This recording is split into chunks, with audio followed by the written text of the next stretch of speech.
Buenos días.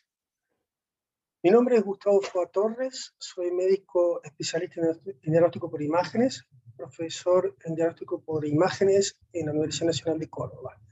Hoy nos vamos a ocupar de un tema de sumo interés para el radiólogo que de alguna manera a veces forma parte de esas situaciones que nos encontramos con la anécdota o situaciones que son un verdadero desafío en el diagnóstico de la patología vascular en urgencia no traumática, que es poco habitual, la patología vascular en pediatría y en los pacientes adultos jóvenes. Nuestro objetivo es reconocer las diferentes causas de isquemia y hemorragia cerebral, comprender la fisiopatología de las lesiones vasculares inhabituales en pediatría y en el adulto joven, interpretar los cambios de señal del cerebro y su repercusión en el pronóstico de las lesiones vasculares y evaluar las secuelas que puedan quedar luego de esas distintas patologías poco habituales. La patología vascular en la pediatría y en el adulto joven podemos definirla en grandes familias. Tenemos los estados protrombóticos congénitos y adquiridos que van a provocar isquemias cerebrales, las malformaciones arteriovenosas que tienen distintos tipos de manifestaciones que nos ocuparemos luego, los aneurismas cerebrales, las fístulas carotido-cavernosas y la migraña complicada. Las causas de isquemia inhabitual pueden estar ligadas a estados protrombóticos adquiridos o estados protrombóticos congénitos. Así tenemos que podemos dividirlo en dos grandes familias: a los estados protrombóticos adquiridos, lesiones hipóxico-isquémicas, la hiperviscosidad con las enfermedades mieloproliferativas, las infecciones e inflamaciones crónicas, tales como tuberculosis, sida, sarcoidosis, que van a provocar un estado protrombótico que van a determinar en algún momento alguna isquemia, por lo general profunda, o también pueden provocar un estado inflamatorio de las meninges, en particular de la pie madre, y que termine ocluyendo los vasos perforantes. Los fármacos, las drogas, el síndrome antifosfolipídico. Para los estados protrombóticos congénitos, vamos a reconocer como causales la disfibrogenemia, el factor 5 de Leiden, la hiperhomocisteinemia, el déficit de anticoagulantes naturales, tales como la antitrombina 3, la proteína S y la proteína C. Veamos un poco cada uno de ellos. Para las lesiones hipóxico-isquémicas, en el adulto joven y en los niños, vamos a encontrar que pueden darse situaciones distintas a las que estamos acostumbrados a ver en los adultos ya mayores. Entre otras, porque puede existir una hipoxia con una baja de la perfusión cerebral que determina una isquemia telencefálica distal que se va a caracterizar por una necrosis laminar, lesiones en territorio límite, con una corteza que va a estar edematosa, hiperintensa en FLAIR y que en la difusión va a restringir en DMI. En este caso, un adulto joven con crisis asmática, con un exceso de toma de medicamentos broncodilatadores que entró en un círculo vicioso que provocó un paro y convulsiones. El estado del deterioro general llevó a la realización de una resonancia magnética. Ustedes verán a la derecha una imagen hiperintensa, giriforme cortical, frontorrándica bilateral y parietal derecha sobre la convexidad. La hipoxia severa también puede provocar lesiones en los ganglios de la base. De izquierda a derecha vamos a encontrar lesiones en cuerpo estriado, en el T2, en el T1, en el FLAIR. También podemos encontrar lesiones isquémicas en territorio límite, en este caso particular en el FLAIR, bien visible, donde ustedes observarán una lesión cortical giriforme occipital paramediana bilateral. Estas lesiones de hipoxia severa se pueden dar también por intoxicación de monóxido de carbono o por alguna otra intoxicación por asfixia de inmersión, etc. Las secuelas de isquemia difusa en el neonato van a reconocer como característica más importante la presencia de múltiples lesiones de aspecto quístico cavitado, la encefalopatía quística, que en realidad va a ser el estadio terminal de un estado de hipoxia permanente o persistente. Este lleva a un coma profundo y en realidad podemos definir lo que de alguna manera podemos reconocer como la muerte cerebral, con la ausencia de perfusión, de reflejo, respiración y el daño del tronco cerebral con un electroencefalograma plano. Ustedes verán al frente las lesiones quísticas necróticas en la sustancia blanca periventricular que provoca retracción de los cuerpos, los ventrículos, y que muchas veces deja sola y exclusivamente una porción sana del cerebro que son los ganglios de la base. Sigamos con los estados protrombóticos adquiridos, la hiperviscosidad, las enfermedades mieloproliferativas.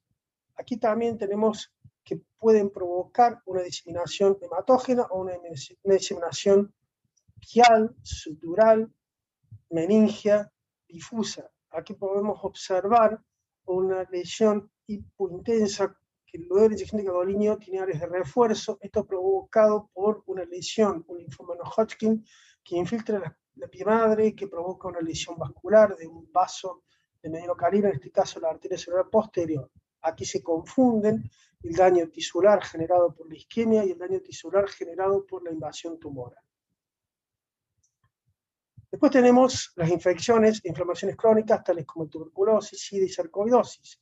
¿Por qué la vemos en esta familia de lesiones vasculares que son urgencias no traumáticas? Porque en realidad lo que podemos observar son oclusión de vasos perforantes, los ganglios basales, espasmo de los vasos de Purkinje-Willis, trombosis sinusales, infartos venosos e infartos hemorrágicos. A la derecha, ustedes observarán un importante refuerzo en la posición de gadolinium de la piel madre de la base del cráneo.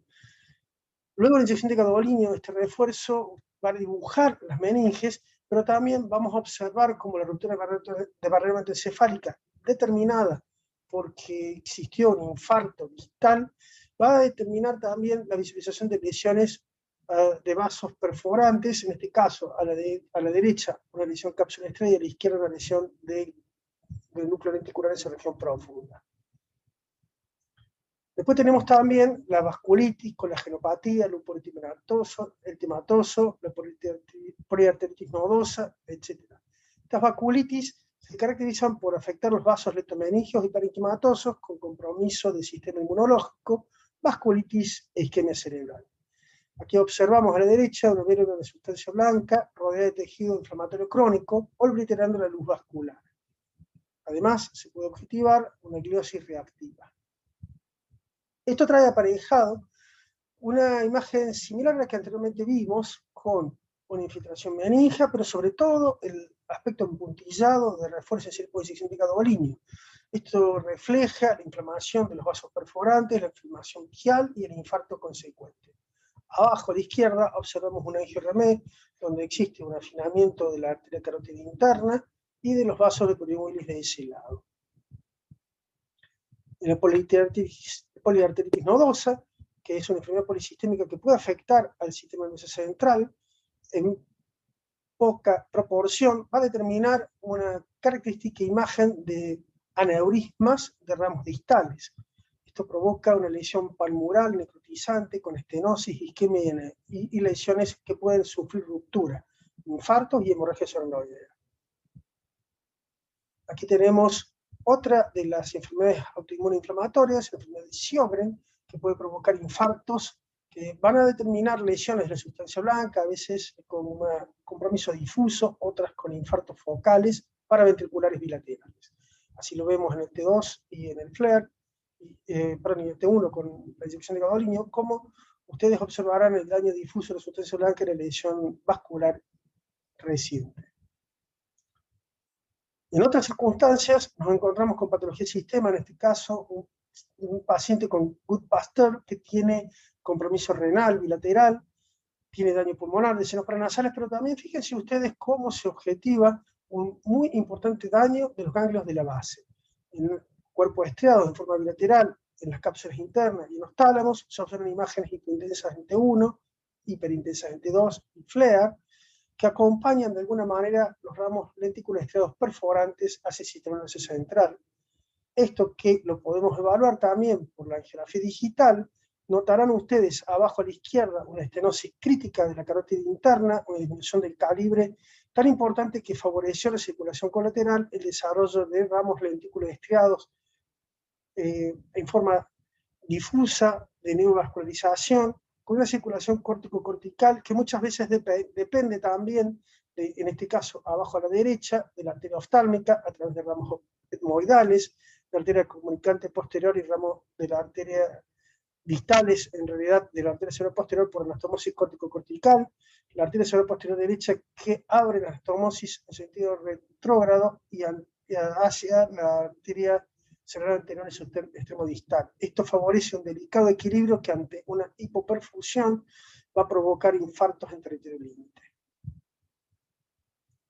La arteritis de Takayasu, en este caso, afecta a gente joven, por lo general también debutan con un accidente cerebrovascular. A veces es difícil reconocer al paciente que tiene arteritis de Takayasu porque el primer inicio o el primer síntoma puede ser una ACV. En este caso particular, una niña de 15 años que había tenido una estenosis concéntrica difusa de las carótidas primitivas, un desarrollo de circulación colateral y debuta con un infarto, como lo vemos a la derecha, un infarto córtico subcortical frontal anterior izquierdo sobre la convexidad.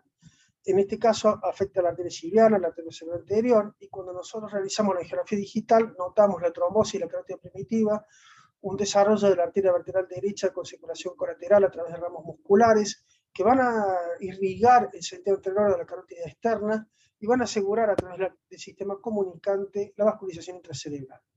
Las arterias de mediano y gran calibre son las afectadas. En realidad, la anatomía patológica y la histología muestra una panarteritis mononuclear con fibrosis, ruptura de la lámina elástica, destrucción del músculo líquido. Y esto, en realidad, como es un fenómeno inflamatorio, no es susceptible de tratamiento percutáneo ni la realización de angioplastia, porque en definitiva lo que existe es una inflamación crónica de la pared arterial. Pues tenemos el moya-moya, que es una patología de origen desconocido que puede debutar en los jóvenes con infartos, con isquemia, y en los adultos por ruptura de pequeños neovasos de neovascularización. Existe una proliferación de músculo liso, engrosamiento de la íntima, el desarrollo de circulación colateral. Aquí tenemos a la izquierda una tomografía computada con múltiples lesiones isquémicas juxtacorticales en ambos hemisferios cerebrales, al medio luego de la inyección de gadolíneo, como refuerza tras la ruptura de barrera hematoencefálica el área con isquemia reciente en resonancia magnética, y a la derecha notarán ustedes la presencia de una esterosis crítica de la arteria carótida interna a nivel del sifón, una trombosis de la arteria silviana, una estenosis del origen de la arteria cerebral anterior y la circulación colateral muy pobre a través de la circulación de la carótida externa, a través de ramos transcorticales que van a permitir la vascularización a bajo débito de los ramos piales.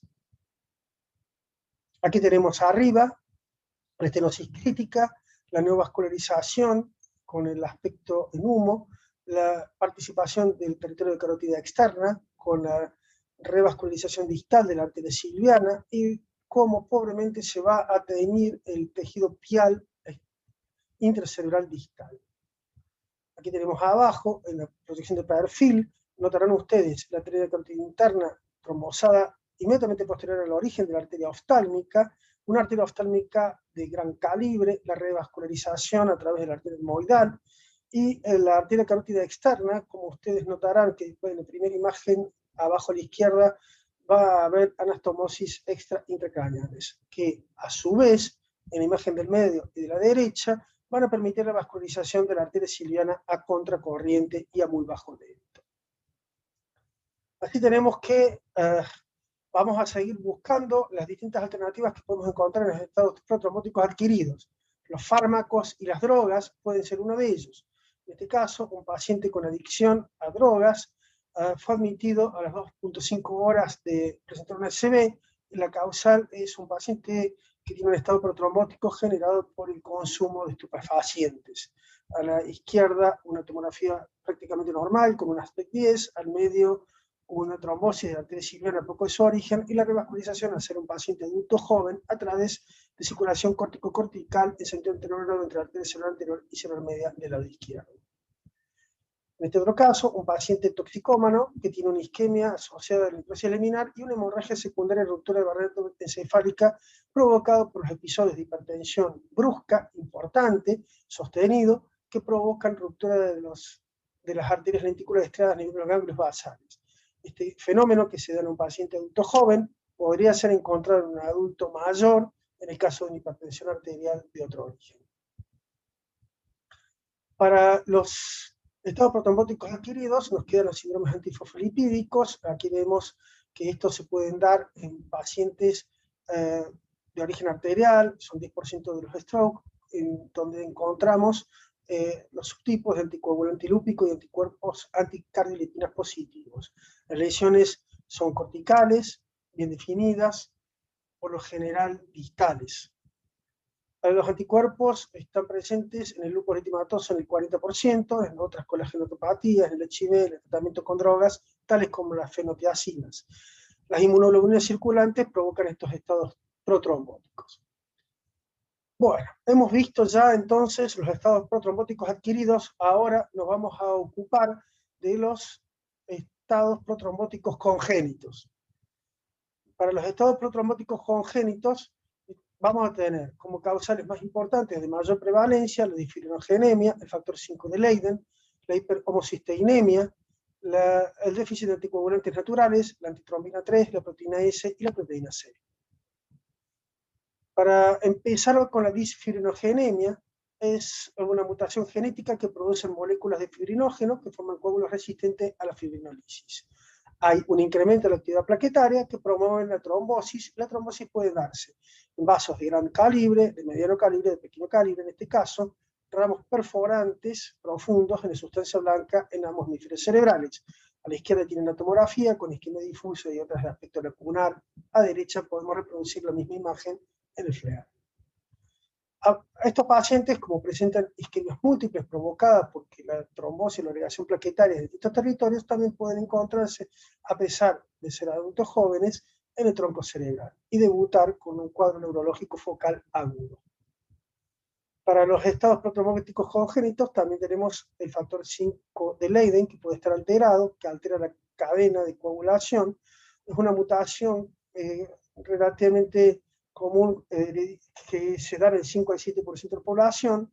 Se da por lo general por trombosis venosa en el 20% de los casos y está presente en el 60% de la trombosis venosa recurrente. O sea, hay que pensar que este fenómeno puede ser una de las causales también de una urgencia no traumática vascular.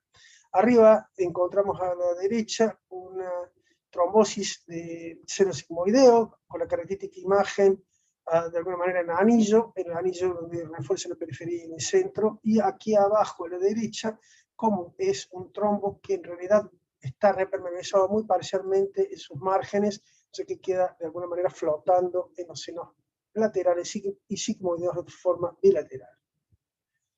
Para los estados protrombóticos congénitos también podemos identificar la hiperhomocisteinemia, en este caso particular un estado protrombótico que puede dar isquemias distales, hay más compromiso arterial que venoso. Y podemos también encontrar déficit de anticoagulantes naturales como la antitrombina 3, la proteína S y la proteína C. La deficiencia de antitrombina 3, la proteína C y la proteína S pueden dar infartos venosos profundos. En este caso observamos una trombosis aguda arriba a la derecha con hipodensidad de ambos tálamos en forma aguda. El paciente presenta un importante deterioro del estado de la conciencia y abajo vemos las secuencias T2 y FLAIR, cómo se ven hiperintensas los tálamos, cuerpo estriado, la región periventricular, con un edema importante que acompaña a un cuadro neurológico severo. También tenemos otras causas de manifestación clínica que pueden estar de alguna manera justificados por estos estados protrombóticos. En este caso, una niña de 9 años que presenta un coma de aparición aguda. Le hacemos una resonancia magnética y ustedes ven la difusión en las dos imágenes de la izquierda, en EMIL y en el ADC, la hiperseñal y la hiposeñal, están dando de alguna manera o reflejando una lesión en el mesencéfalo que justifica el coma de la niña por el compromiso de la sustancia reticular activadora. Cuando nosotros analizamos la resonancia magnética nos encontramos con la estenosis crítica del tronco basilar con trombosis del tercio distal y una revascularización de las arterias posteriores a través de las comunicantes. En este caso particular, lo que esperamos a realizar es una trombectomía que consiste en colocar un stent que vaya a atrapar los coágulos, a retraerlo, y de esta manera podemos nosotros, al traer el coágulo, revascularizarlo, e increíblemente un niño que estuvo 45 días en coma empieza a recuperarse y a obtener una vida normal. Después tenemos también otro grupo de patologías. Hemos hablado entonces de la isquemia inhabitual por estados protrombóticos congénitos y adquiridos. Ahora nos vamos a ocupar de lo que son las aneurismas, las fístulas y la migraña complicada. También tenemos las malformaciones arteriovenosas, que es de alguna manera el objeto de nuestra exposición en este momento. Así tenemos las malformaciones arteriovenosas, que vamos a hablar de las cavernomas, las anomalias del eje venoso, la malformación arteriovenosa per se, las fístulas piales, fístulas durales, y de la ampolla de Galeno no nos vamos a ocupar porque excedería el tiempo destinado para esta charla. Este es un esquema obtenido del libro de las Joñas, donde ustedes verán que está arriba a la izquierda los shunt arteriovenosos, a la derecha la enfermedad proliferativa. Esto sirve para, de alguna manera, entender que tenemos la malformación de la ampolla de Galeno, las durales, las mapiales, y a la derecha las enfermedades proliferativas, moyamoya, hemangioma, etc. Para acomodar un poco nuestra forma de interpretar la fisiopatogenia y evaluar el diagnóstico y tratamiento, vamos a utilizar una clasificación bastante más simple, que es las lesiones vasculares de circulación lenta, como la angioma cavernosa y telangiectasia, y la circulación rápida, las malformaciones arteriovenosas, que en los sujetos jóvenes y en los niños vamos a tener las infiltrativas, metamédicas y las formas familiares, las fístulas piales, las fístulas durales y el aneurisma de ampolla de Galeno. Para las lesiones vasculares de la infancia, vamos a empezar por el angioma cavernoso. Es una patología que tiene un riesgo hemorrágico acotado, tiene un riesgo de epilepsia que puede existir y es fármaco-resistente en muchos pacientes. Tiene que ver con formas familiares en algunos casos, ligadas a los cromosomas. Esta patología se caracteriza por presentar una expansión, una infiltración y una ruptura, por ruptura de los capilares venular con lagos venosos, que van a aumentar su volumen y van a tener esporádicamente aumento del tamaño y regresión por reabsorción del componente hemático. Estas lesiones se van a caracterizar por ser bien visibles en resonancia magnética, particularmente en fílico T2, pueden debutar como una urgencia vascular por una ruptura aguda y pueden encontrarse, como vemos a la derecha, acompañadas de lo que se llama una anomalía del drenaje venoso, que por lo general es satélite y en los resonadores de alto campo se encuentran en un alto porcentaje de casos. Así tenemos que la anomalía del drenaje venoso pueden ser también las que pueden estar explicando algún cuadro neurológico atípico. En este caso particular nos llama la atención una discreta hiperdensidad del cuerpo externo del lado derecho, espontánea, que cuando realizamos contraste está provocado por una congestión venosa determinada porque existe una anomalía del drenaje venoso que interfiere en el adecuado pasaje de sangre o de descarga eferente, y esta congestión va a determinar un cuadro neurológico, en este caso particular un paciente con movimientos anormales. Estos anomalias del drenaje venoso tienen un aspecto aracniforme. Ustedes observarán a la izquierda esta especie de cabeza de medusa, arriba a la derecha vista de perfil y abajo a la derecha visto el colector venoso profundo perimesencefálico que drena secundariamente la ampolla de Galeno y el seno recto. Después tenemos las malformaciones arteriovenosas propiamente dichas. En este caso hay múltiples avances ligados al desarrollo de los estudios embriogénicos y de todo lo que significa, de alguna manera, la inmunología, el estudio de los cromosómicos, etc. Hay muchas de estas lesiones que están ligadas a mutaciones, tal como la activación del CRAS. Estas malformaciones, en realidad, pueden dar mucha sorpresa. Ustedes notarán acá arriba, a la izquierda, un paciente que tenía una lesión prácticamente avascular, que en el tiempo, esto es el segundo control, había debutado con hemorragia. En el segundo control nos encontramos que en el tiempo arteriolo capilar tardío empieza a teñirse una vena a la derecha, arriba, esa vena tiene una cabeza medusa con un colector importante, abajo en el perfil se pueden adivinar algunos vasos de aspecto malformado, pero sobre todo domina el escenario, abajo a la derecha, esta vena en cabeza medusa con el colector accesional longitudinal superior. Cuando realizamos la tomografía, observamos que la hemorragia que ya se reabsorbió deja la cabeza porencefálica a la izquierda y la estructura vascular infiltrativa por detrás. Le hacemos una resonancia magnética funcional, vemos la actividad cortical, eléctrica del paciente, muy próxima al líquido hematose. Con sorpresa, le realizamos una nueva angiografía a este paciente y observarán ustedes cómo se desarrolló un nido infiltrativo. Hay una neovascularización importantísima, con un nido angiográfico muy importante, glomerular, con un drenaje venoso que sigue teniendo esa vena, como lo vemos abajo a la derecha, con el colector venoso seno-clovitral superior. Esto en el transcurso de los meses y años. Es decir, que la malformación estuvo activa, desarrolló una importante neoproliferación que necesitó el tratamiento. Después también tenemos algunos otros marcadores. Hay datos que sugieren que el Notch es un regulador molecular de la patogénesis de las malformaciones arteriovenosas en ratones y ofrece una esperanza de tratamiento o regresión para un tratamiento molecular de esta patología.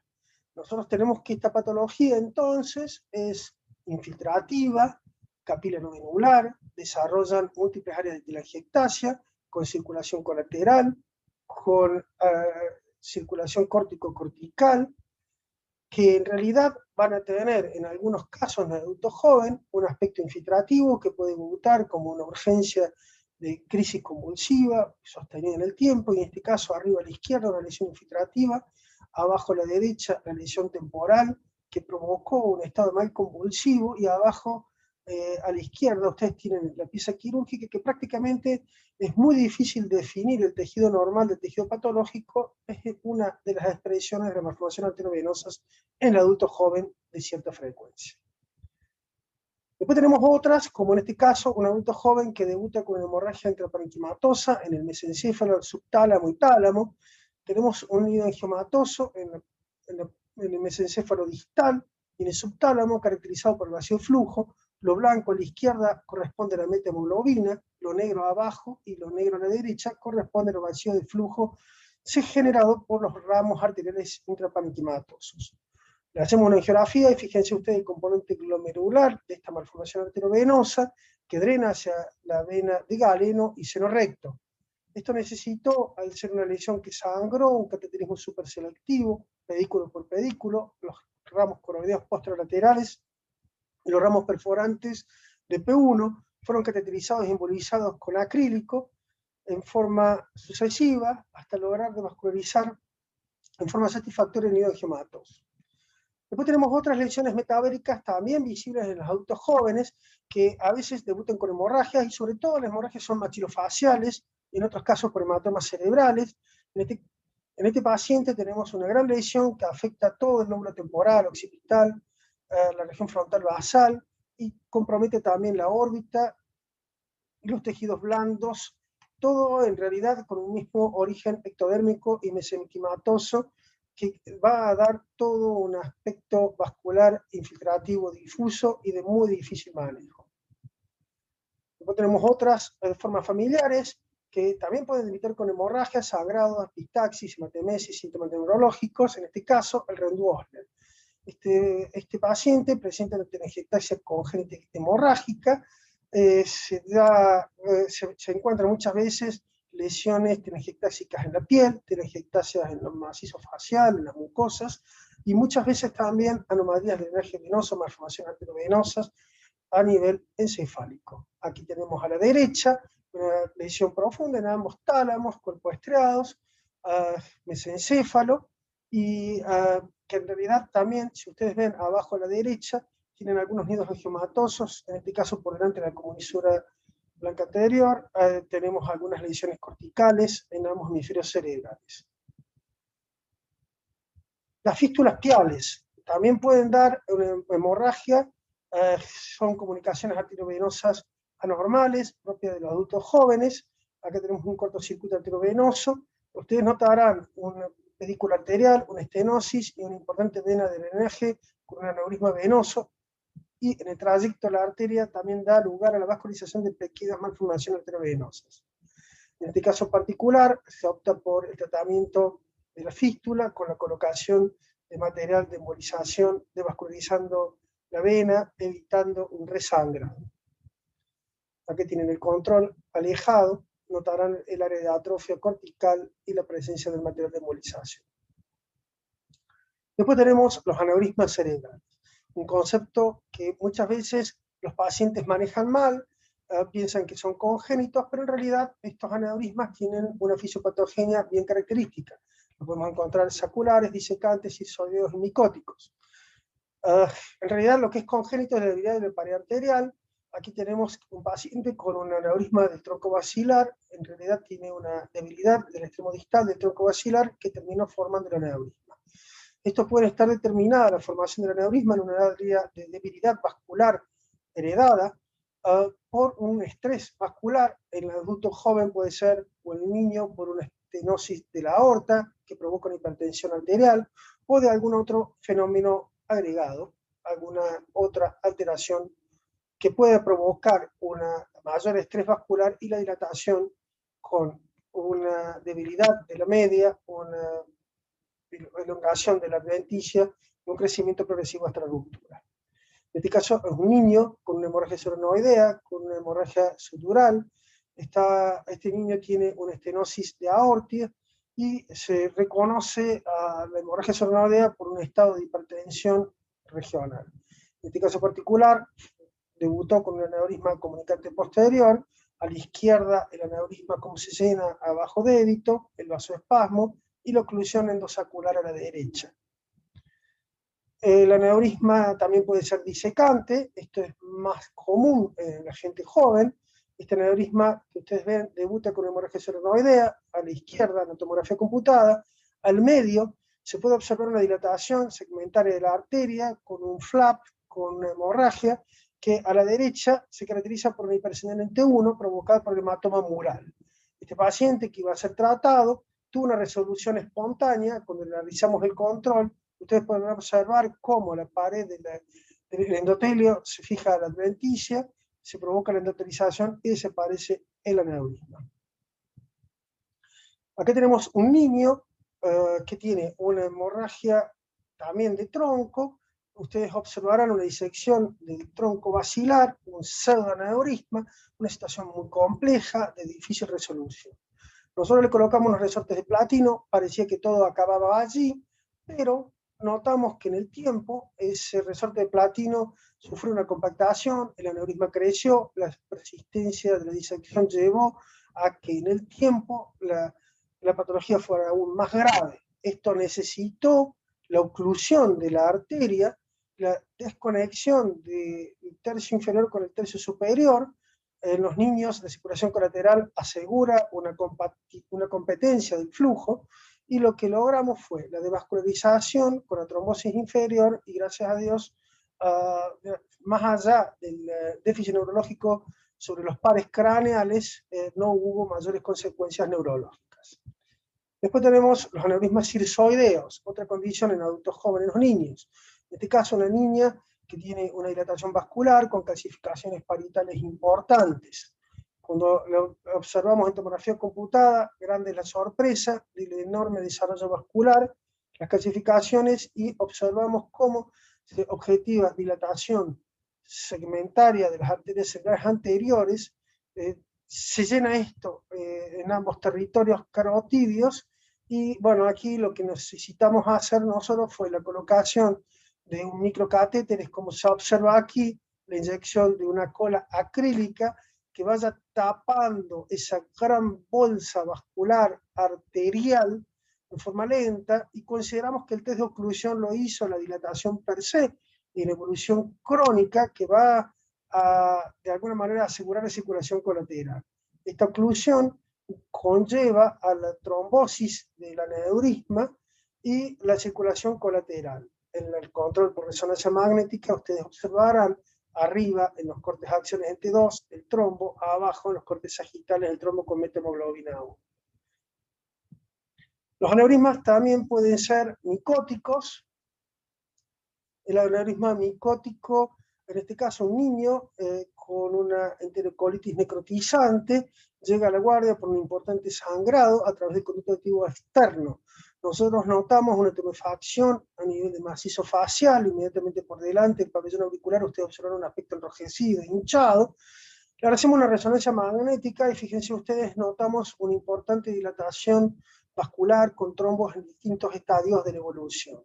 Este paciente le hacemos una angiografía y notamos la presencia de pendiente de carótida externa de un pseudoaneurisma que se rompe hacia el peñasco y da la profusa hemorragia.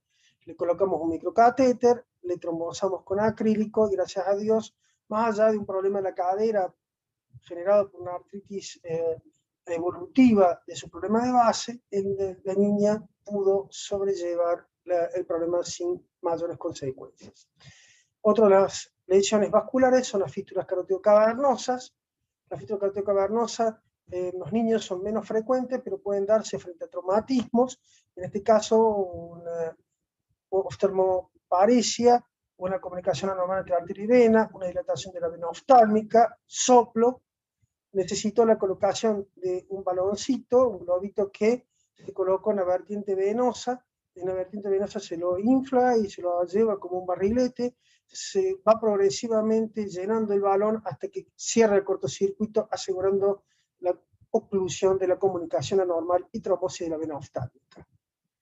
Este otro paciente es un paciente ya que lo vimos adulto joven, pero cuando era niño a los 6 años, refiere a él que se le escapó un tiro al amigo, le pasó el tiro por la yugular, la carótida del lado derecho, le atraviesa el cráneo, le sale por el lado, le sale por la órbita, pierde el ojo y en el tiempo viene a consultarnos a nosotros por un importante exoftalmo izquierdo, con una hipertensión venosa severa, con una deformación del tronco cerebral.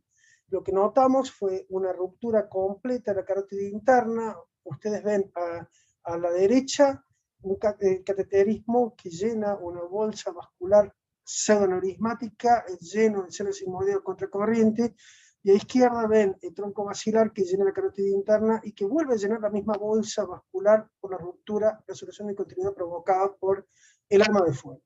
En este caso particular, la hipertensión venosa generaba la hipertensión de todas las estructuras profundas, la circulación a contracorriente, el llenado de todas las venas, la compresión, etc. Lo que hicimos nosotros fue tratar de reconstruir esa pared vascular colocando un stent del lado sano a sano, dejando por fuera toda la estructura venosa y fíjense ustedes cómo recupera el flujo vascular. Y lo más interesante es cómo el globo ocular derecho vuelve a su sitio, el izquierdo ya estaba perdido, y todas las venas trombosadas, todas las venas se trombosan y desaparecen el efecto de masa sobre el tronco cerebral, recuperando toda la clínica. Después tenemos también la migraña complicada. La migraña complicada es una situación que muchas veces alerta.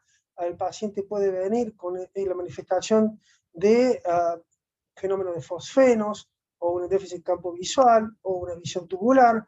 Esto está determinado por la respuesta a la vasoconstricción, que induce isquemia durante el aura.